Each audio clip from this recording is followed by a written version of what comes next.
காதல் கொல்லாதது, ஒரு காவல் இல்லாதது.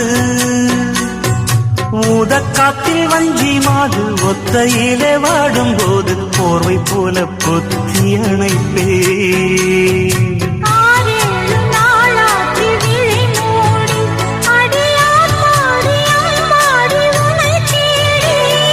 நீதானே மானே என் இளஞ்சோடி, உனை நீங்காது என்றும் என் உயிர் நாடி.